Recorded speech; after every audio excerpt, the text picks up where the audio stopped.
अस्सलामु अलैकुम वरहमतुल्लाहि वबरकातुहू।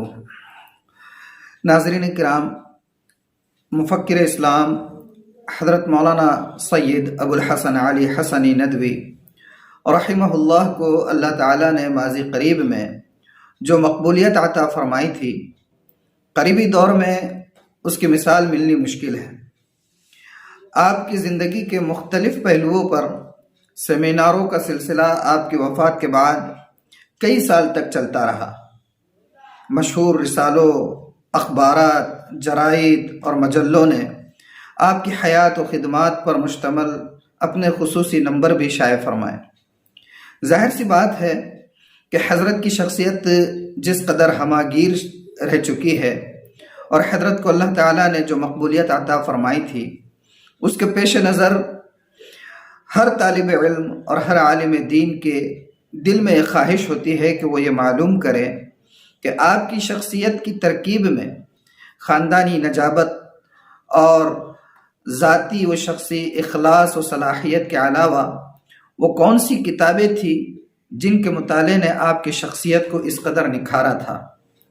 चुनांचे इस वक्त ये इरादा है हमारा कि आपके सामने हज़रत मौलाना सैयद अबुल हसन अली हसनी नदवी रहिमहुल्लाह की उन पसंदीदा किताबों और मुसन्निफ़ीन का तज़किरा किया जाए जिनकी किताबें हज़रत ने पढ़ी है या जो हज़रत की पसंदीदा किताबें और पसंदीदा मुसन्निफ़ीन थे, ताकि अगर कोई तालिब इल्म उन मुसन्निफ़ीन और उन किताबों को पढ़ना चाहे और उनका मुताला करना चाहे तो मुताला कर सके। यूँ तो मुफ़क्किर इस्लाम हज़रत मौलाना सैयद अबुल हसन अली हसनी नदवी रहिमहुल्लाह की पूरी ही ज़िंदगी मुताला और तसनीफ़ व तालीफ़ में गुज़री है। अगर हम उन सब का तज़किरा करने बैठ जाए तो घंटों लग जाएंगे और फिर भी ये मौजू तिश्ना रहेगा। लिहाजा हम आज सिर्फ़ उन्हीं किताबों का तज़किरा करेंगे और उन्हीं मुसन्निफ़ीन का तज़किरा करेंगे जिनकी पसंदीदगी का हज़रत मौलाना सैयद अबुल हसन अली हसनी नदवी रहिमहुल्लाह ने अपनी किताबों, मज़ामीन और तहरीरों में तज़किरा किया है। मुफ़क्किर इस्लाम हज़रत मौलाना अली मियाँ नदवी रहिमहुल्लाह अपने बचपन का तज़किरा करते हुए तहरीर फरमाते हैं कि उस वक्त शुरफ़ा के ख़ानदानों में मुसद्दस हाली का आम रिवाज था। उसके अशार लोगों के नौ के ज़बान थे। तकरीरों और मवाइज़ में जा बजा उसके अशार से काम लिया जाता, मज़ामीन में नक़ल किए जाते। मैंने भी मुसद्दस को बड़े जोश और लुत्फ़ से बार बार पढ़ा। उसके अशार अपनी तकरीरों में जो बच्चों के जलसों में की जाती, उसका बहुत सा हिस्सा मुझे ज़बानी याद था। दिल व दिमाग पर मुसद्दस का अच्छा खासा असर रह चुका है। क़ाज़ी सुलेमान सलमान मंसूरपुरी रहिमहुल्लाह की किताब रहमतुल लिल आलमीन के मुताल्लिक़ हज़रत मौलाना ने तहरीर फरमाया है कि उर्दू के इब्तिदाई मुताले और तालिब इल्मी के उस इब्तिदाई दौर में जिस किताब को अपने शौक़ से पढ़ा और जिसने सबसे ज़्यादा मुतासिर किया वो क़ाज़ी सुलेमान साहब मंसूरपुरी रहिमहुल्लाह की सीरत रहमतुल लिल आलमीन का पहला हिस्सा है। मुझे ये कभी नहीं भूलेगा कि जब उस किताब की दोनों जिल्दों का बाज़ दूसरी किताबों के साथ वीपी राय बरेली आया है और उसके छुड़ाने के लिए उस वक्त रुपया न था, तो मैंने बेइख्तियार रोना शुरू कर दिया। यहाँ तक कि किसी न किसी तरह उसका इंतज़ाम किया गया और किताब मेरे हाथ में आई। बार बार पढ़ी, कई जगह और कई बार अपने दिल और आंखों को काबू में न रख सका। आगे मजीद हज़रत मौलाना तहरीर फरमाते हैं कि उन्हीं दिनों के कुछ बाद मेरे हाथ में अल्लामा शिबली नौमानी रहिमहुल्लाह की अल फारूक आ गई। मतबा नामी कानपुर की छपी हुई सरापा तस्वीर पढ़ी और कई बार पढ़ी।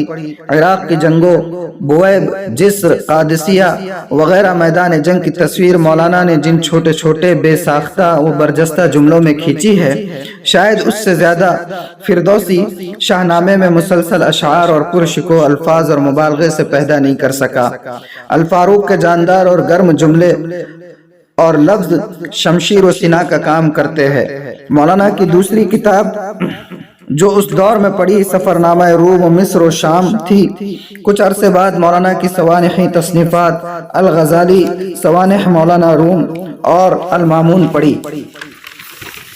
हज़रत मौलाना अली मियाँ नदवी रहिमहुल्लाह حافظ ابن قیم رحمہ اللہ کے زاد المعاد کے متعلق تحریر فرماتے ہیں کہ حافظ ابن القیم کی زاد المعاد میرا کتب خانہ، میری رفیق سفر اور میری گویا تعلیق و معلم تھی۔ دینیات کے کتب خانے کی اتنی بہتر نمائندگی ایک کتاب میں ملنی مشکل ہے۔ اگر مجھے کبھی پورے ذخیرہ علمی سے محروم کر دیا جائے اور صرف 2 کتابوں کی اجازت دی جائے تو میں کتاب اللہ اور زاد المعاد اپنے ساتھ رکھوں گا۔ اس نے مجھے نماز سکھائی، دعائیں اور اذکار یاد کرائے، سفر کے آداب بتائیں اور روزمرہ زندگی کے مسنون قواعد و احکام سکھائے اور سنت کا ضروری علم بخشا۔ اردو مضمون نویسی کے سلسلے میں حضرت تحریر فرماتے ہیں کہ اردو مضمون نویسی میں ابتدائی اثر والد مرحوم کی کتاب یاد ایام کا تھا، جو سنجیدہ زبان کا ایک شگفتہ نمونہ ہے اور جس میں تاریخ کی متانت کے ساتھ زبان کا باقپن بھی موجود ہے، جو میرے علم میں مصنف گل رانا اور نواب صدر یار جنگ مولانا حبیب الرحمن خان شروانی کی تحریک کا مشترک جوہر ہے۔ درس حدیث کے سلسلے میں حضرت مولانا تحریر فرماتے ہیں کہ درس حدیث میں عملی طور پر سب سے زیادہ فائدہ امام نووی رحمہ اللہ کی شرح مسلم سے ہوا، جو ایک مبتدی طالب علم کے لیے بڑا اچھا استاد ہے۔ شروع حدیث سے فائدہ اٹھانے اور ذہن پر زور ڈالنے کا ملکہ اسی سے پیدا ہوا۔ اسی طرح ایک جگہ تحریر فرماتے ہیں کہ ابتدائے شباب میں جو کتابیں فرشتہ رحمت بن کر سامنے آئیں، ان میں سے سب سے زیادہ مؤثر اور محسن کتاب محمد بن نصر المروزی کی کتاب قیام اللیل ہے۔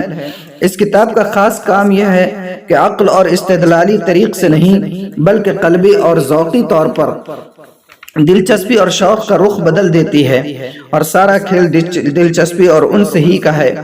اس کتاب میں شب بیدار نوجوانوں کے ایسے مؤثر واقعات لکھے ہیں اور قرآن مجید کی بعض آیات کی اتنی پر اثر تفسیر اور قیام لیل کے فضائل جمع کیے ہیں، جو اگر کسی خوش قسمت نوجوان کے آغاز شباب میں مل جائے اور اپنا اثر کر جائے تو ایک شیخ کامل کی بیعت سے کم نہیں۔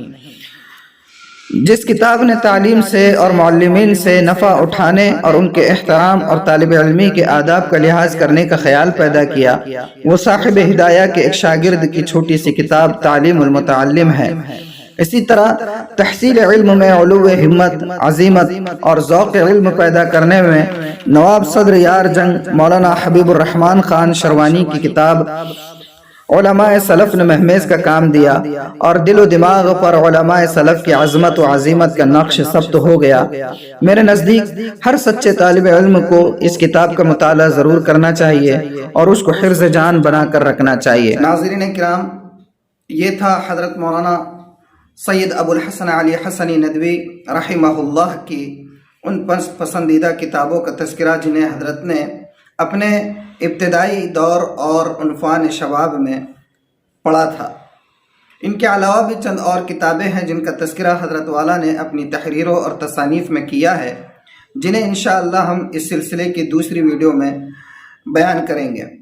آخر میں آپ سے ایک درخواست یہ ہے کہ اگر یہ ویڈیو آپ کو پسند آئی ہو اور یہ سلسلہ آپ کو مفید لگ رہا ہو تو ہم آپ سے درخواست کریں گے کہ آپ ہمارے چینل فیضان ندوہ کو ضرور سبسکرائب، لائک اور شیئر کیجیے، تاکہ اس کے ذریعے ہماری ہمت افزائی ہو اور ہم مزید اس طرح کا کام آپ کی خدمت میں پیش کرتے رہیں۔